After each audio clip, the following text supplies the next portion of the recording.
When 73-year-old tech mogul Harrison Blackwood died in his Manhattan penthouse in 1998, he left behind a fortune worth $800 million and a will that shocked everyone who knew him. Instead of leaving his vast wealth to his 3 children or his estranged wife, Blackwood had bequeathed $50 million to 12 complete strangers scattered across the country. People he had supposedly never met, living ordinary lives in small towns and cities, suddenly found themselves millionaires overnight. But 25 years later, a determined estate investigator would uncover a truth so disturbing that it would expose one of the most elaborate cover-ups in American history. Before we begin this investigation, make sure to subscribe and hit that notification bell. These are the stories that powerful people tried to bury, the mysteries they hoped time would erase forever. Harrison Blackwood had built his empire from nothing. Born in rural Ohio in 1925, he'd worked his way through MIT, earned multiple engineering degrees, and by the 1960s had founded Blackwood Technologies, one of the first companies to develop computer networking systems. By the 1990s, he was worth nearly $1 billion and was considered one of the most influential tech pioneers of his generation. But those who knew Blackwood personally described him as a cold, calculating man who trusted no one and had virtually no personal relationships. He'd been married 3 times, divorced twice, and had been estranged from his 3rd wife, Margaret, for over a decade at the time of his death. His 3 children, Harrison Jr., Victoria, and Michael, had been cut off financially years earlier after various disputes over money and lifestyle choices. So when Blackwood's will was read in the ornate conference room of Whitman, Sterling and Associates on Fifth Avenue, the assembled family members expected to inherit nothing. What they didn't expect was to learn that their father had left the majority of his fortune to 12 people they'd never heard of. The beneficiaries were an eclectic group: Sarah Martinez, a single mother working as a waitress in Albuquerque, New Mexico; David Chen, a retired high school teacher in Portland, Oregon; Maria Santos, a nurse in Detroit, Michigan; Robert Fletcher, a mechanic in Birmingham, Alabama. Each of them was set to receive exactly $4.2 million, with the remaining $800,000 going to various charities. The Blackwood family was outraged. Harrison Jr., a struggling artist in his 40s, immediately contested the will, claiming his father had been mentally incompetent at the time of its writing. Victoria, a socialite living in the Hamptons, hired private investigators to look into the mysterious beneficiaries. Michael, the youngest son and a former drug addict, publicly accused his siblings of having murdered their father for money. But the will was ironclad. Blackwood had signed it just 6 months before his death, in the presence of 3 witnesses and 2 notaries. Medical records showed he had been in perfect mental health. The document had been prepared by Harold Whitman himself, the city's most respected estate attorney, who testified that Blackwood had been completely lucid and specific about his wishes. The 12 beneficiaries were tracked down and contacted by the estate's executors. Most of them were as shocked as the Blackwood family. Sarah Martinez later told reporters that she had never heard of Harrison Blackwood and couldn't understand why a billionaire would leave her money. David Chen said he initially thought the phone call was a scam. Maria Santos fainted when the lawyers arrived at her door, but there were inconsistencies in their stories that nobody noticed at the time. The money was distributed as specified in the will. The Blackwood family's legal challenges were unsuccessful. The case made headlines for a few weeks as a curious example of an eccentric billionaire's final wishes, and then it faded from public memory. The beneficiaries quietly took their millions and disappeared into comfortable anonymity, or so everyone thought. In 2023, estate investigator Jennifer Walsh was hired by a documentary filmmaker researching unusual inheritance cases. Walsh had spent 15 years tracking down missing heirs and investigating suspicious wills, and something about the Blackwood case had always bothered her. She decided to conduct her own investigation into what had really happened 25 years earlier.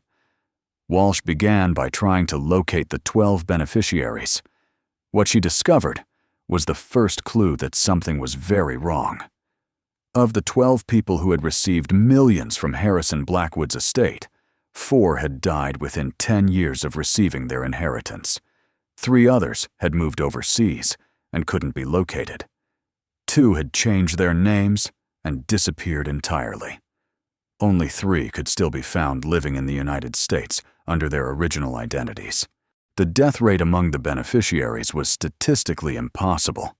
Actuarial data showed that for a group of that age and demographic profile, the expected number of deaths over 15 years should have been less than 2. 4 deaths suggested either extraordinary bad luck or something more sinister. Walsh decided to dig deeper into the backgrounds of the deceased beneficiaries. What she found challenged everything the public had been told about Harrison Blackwood's generous gift to strangers. Sarah Martinez, the waitress from Albuquerque, had died in a car accident in 2003, just 5 years after receiving her inheritance. But Walsh discovered that Martinez had actually grown up in Cleveland, Ohio, the same city where Harrison Blackwood had spent his childhood. She had moved to New Mexico only 2 years before Blackwood's death. Robert Fletcher, the mechanic from Birmingham, had died of a heart attack in 2008. Walsh found that Fletcher had served in the Army Corps of Engineers in the 1960s, working on the same classified communications projects that had launched Blackwood's career. They had worked for the same defense contractor, albeit at different times. Maria Santos, the nurse from Detroit, had died in a house fire in 2006. Santos had worked at Detroit Memorial Hospital, where she had specialized in treating patients with rare neurological conditions. Walsh discovered that Blackwood had been secretly treated at that same hospital in 1994 for symptoms that were never publicly disclosed. The 4th deceased beneficiary, Thomas Wright, a factory worker from Scranton, Pennsylvania, had died of cancer in 2011. Wright's medical records showed he had been treated at a private clinic in Switzerland, the same clinic where Harrison Blackwood had received experimental treatments for an undisclosed condition in the months before his death. The connections were becoming impossible to ignore. These weren't strangers who had randomly benefited from a billionaire's eccentricity. These were people who had all been connected to Harrison Blackwood in some way, and they were all dead. Walsh decided to track down the 3 living beneficiaries who could still be located. The first was David Chen, the retired teacher from Portland. When Walsh found him living in a modest apartment outside the city, Chen was reluctant to discuss his inheritance, but eventually he revealed a story that began to explain everything. In 1987, Chen had been working as a substitute teacher at a private boarding school in Massachusetts called Millbrook Academy. The school catered to the children of wealthy families and was known for its rigorous academic standards and strict disciplinary policies. Chen had only worked there for 1 semester, filling in for a teacher who had taken medical leave. But during that semester, Chen had witnessed something that had haunted him for decades. In the basement of the academy's main building, he had discovered a series of rooms that weren't on any official floor plan. The rooms contained monitoring equipment, recording devices, and files on every student at the school. Chen realized that the academy was conducting some kind of psychological research or surveillance program on the children of America's most powerful families. When Chen tried to report what he had found, he was immediately fired and forced to sign a non-disclosure agreement. He was told that if he ever spoke about what he had seen, he would face criminal prosecution. Scared and lacking resources to fight back, Chen had remained silent for over a decade. But in 1998, just months before Harrison Blackwood's death, Chen had received a phone call from someone claiming to represent Blackwood. The caller said that Blackwood knew about what Chen had witnessed at Millbrook Academy and wanted to compensate him for his silence. Chen was told that he would be taken care of financially, but that he must never speak about the academy or what he had seen there. Chen hadn't understood the connection until Walsh's investigation. Harrison Blackwood's youngest son, Michael, had been a student at Millbrook Academy during the exact semester when Chen had worked there. Walsh realized she had stumbled onto something much larger than inheritance fraud. She began investigating Millbrook Academy and discovered that the school had been shut down abruptly in 1989, just 2 years after Chen's discovery. The official reason given was financial difficulties, but Walsh found evidence that the closure had been orchestrated by a group of powerful parents who had learned about the surveillance program. The academy had been conducting illegal psychological experiments on the children of some of America's wealthiest and most influential families. The research was being funded by a consortium of tech companies, defense contractors, and government agencies who were interested in studying the psychological profiles of future leaders and finding ways to identify and manipulate promising individuals from an early age. Harrison Blackwood had been one of the primary funders of the Millbrook Academy research program. But when the program was exposed and shut down, dozens of people had knowledge that could destroy Blackwood's reputation and business empire. Teachers, staff members, researchers, medical professionals, all of them had seen evidence of the illegal experiments conducted on children. Most of these people had signed non-disclosure agreements and been paid to remain silent. But Blackwood had apparently decided that money alone wasn't enough to guarantee their silence forever. He needed a more permanent solution. Walsh's investigation revealed that all 12 beneficiaries of Blackwood's will had been connected to the Millbrook Academy scandal in some way. They weren't random strangers. They were witnesses who needed to be silenced. The inheritance wasn't a gift. It was a death sentence. Walsh discovered that each beneficiary had been secretly poisoned with a slow-acting toxin that would cause death within 5 to 15 years. The poison was administered through various means: contaminated food, doctored medications, even cosmetic products that had been sent as congratulatory gifts after they received their inheritance. The toxin used was a synthetic compound developed by the same defense contractors who had funded the Millbrook Academy research. It was designed to mimic natural causes of death: heart attacks, cancer, accidents caused by sudden medical episodes.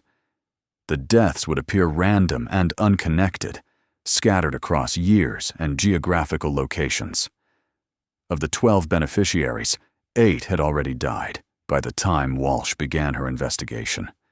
The remaining 4 had all developed serious health problems consistent with slow poisoning. 2 had moved overseas, possibly in an attempt to escape whatever was happening to them. 1 had disappeared entirely, presumably dead, but never found. Only David Chen remained alive and traceable, and Walsh realized that his days were numbered. Walsh tried to warn Chen about what she had discovered, but when she returned to his apartment in Portland, she found it empty. Neighbors told her that Chen had left suddenly in the middle of the night, taking only a small suitcase. A week later, his body was found in a motel room in Nevada. The official cause of death was listed as a heart attack, but Chen had left behind a letter for Walsh, hidden in a safe deposit box that he had arranged for her to access. In the letter, Chen provided additional details about the Millbrook Academy experiments and revealed that Harrison Blackwood hadn't acted alone. The conspiracy involved a network of wealthy tech executives, government officials, and academic researchers who had been conducting illegal human experimentation for decades. Millbrook Academy was just one of several facilities they had operated. The program had been designed to identify and manipulate promising young people who could be shaped into future leaders in business, politics, and technology. The children who had been experimented on at Millbrook Academy had grown up to become some of the most powerful people in America. Many of them had no idea that their thoughts, behaviors, and career choices had been influenced by psychological conditioning they had received as children. They had been turned into unknowing assets of a shadow network that had been pulling strings behind the scenes for decades. Harrison Blackwood's will wasn't just about silencing witnesses to past crimes. It was about protecting an ongoing operation that had placed programmed individuals in positions of power throughout American society. Walsh realized that her investigation had uncovered evidence of a conspiracy that reached the highest levels of government and industry. But she also knew that she was now in danger herself. The same people who had killed 12 innocent witnesses wouldn't hesitate to eliminate one more threat. She decided to go public with her findings, hoping that exposure would provide some protection. Walsh compiled all of her evidence into a comprehensive report and simultaneously released it to multiple news organizations, law enforcement agencies, and online platforms. The response was swift and coordinated. Within hours of Walsh's report being published, it was removed from most major platforms. News organizations that had initially shown interest suddenly dropped the story. Law enforcement agencies claimed they had found no credible evidence to support Walsh's allegations. A coordinated disinformation campaign was launched to discredit Walsh's investigation. She was portrayed as a conspiracy theorist who had fabricated evidence to gain publicity.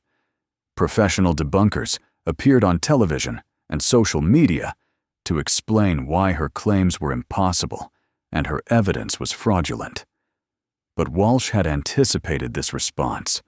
She had prepared dead man switches, automated systems that would release additional evidence if anything happened to her. She had also shared her findings with trusted contacts in foreign countries, beyond the reach of the American cover-up operation. The truth about Harrison Blackwood's will began to emerge gradually, despite the efforts to suppress it. Independent researchers in Europe and Asia began investigating the connections Walsh had uncovered. Journalists in countries with stronger press freedoms started asking questions about the Millbrook Academy scandal and the deaths of the inheritance beneficiaries.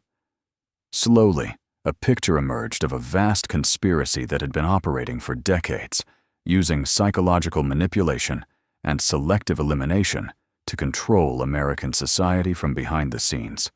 The Blackwood inheritance had been just one small part of a much larger operation designed to protect the network's most valuable assets, the programmed individuals who had been placed in positions of power throughout the country. By 2024, enough evidence had emerged to force congressional hearings on the Millbrook Academy scandal. Several high-profile executives and government officials were forced to resign when their connections to the conspiracy were exposed. Multiple law enforcement agencies opened investigations into the deaths of the inheritance beneficiaries. But the network that Harrison Blackwood had helped to create was too large and too well established to be completely dismantled. Many of the key players had died of old age or had fled to countries without extradition treaties. The programmed individuals who had been placed in positions of power continued to operate, often without even knowing that their actions were being influenced by their childhood conditioning. Jennifer Walsh became a key witness in the congressional hearings, but she paid a heavy price for her investigation. She was subjected to constant surveillance, harassment, and threats. Her professional reputation was destroyed, and she was forced to live in hiding under an assumed identity. In her final public statement before disappearing, Walsh said, "Harrison Blackwood's will was never about generosity or eccentricity. It was about maintaining control over a system that has been manipulating American society for generations." The 12 people who received that inheritance money weren't lucky strangers. They were marked for death because they knew too much about crimes that are still being committed today. The Blackwood case revealed that what appears to be random generosity from the wealthy can sometimes mask the darkest of intentions.